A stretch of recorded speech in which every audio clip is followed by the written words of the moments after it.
గురుగారు కన్యా రాశి వాళ్ళకి ఆటుపోట్లు ఎక్కువగా ఉంటాయని చెప్తున్నారు.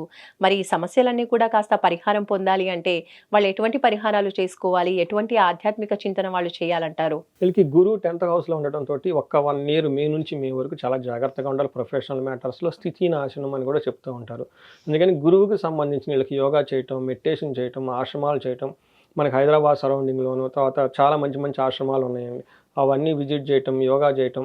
ఈ టైంలో వీళ్ళకి గురువులు వాళ్ళకి చదువు చెప్పిన గురువులు కానివ్వండి, వాళ్ళు రెగ్యులర్‌గా వెళ్ళే ఆస్ట్రాలజర్స్ కానివ్వండి, లేదంటే ఒక ఆస్ట్రాలజర్స్‌ని కలిసి వాళ్ళకి జాతకం అంతా చూపించుకొని వాళ్ళ దగ్గర వాళ్ళ మార్గంలో వెళ్తే చాలా చక్కగా కలిసొస్తుంది.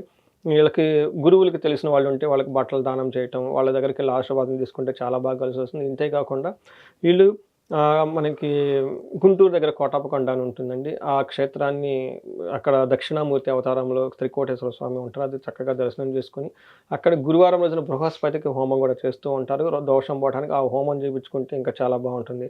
రాహు చక్కగా అనుకూలిస్తూ ఉన్నారు. శని కంటక శని కాబట్టి ఏదైనా స్పెసిఫిక్ పాయింట్ ఆఫ్ వ్యూలో వీళ్ళకేదైనా ప్రాబ్లమ్ వస్తే దానికి సంబంధించిన మనకేదైనా కనెక్ట్ అయితే వాళ్ళకి పరిష్కారం చేయొచ్చు. బట్ ట్రావెలింగ్ ఎక్కువ చేస్తున్నారు, జాగ్రత్తగా ఉండాలి కాబట్టి ప్రయాణాలు చేసే ముందు ఒక్కసారి ఈళ్ళు శనికి లేదంటే శివుడికి ఒక రుద్రాభిషేకం చేసుకుంటే చాలా బావుంటుంది. శనికి పెట్టే బాధల నుంచి శని త్రయోదశి రోజున శనికి తైలాభిషేకం చేస్తే చాలా బావుంటుంది.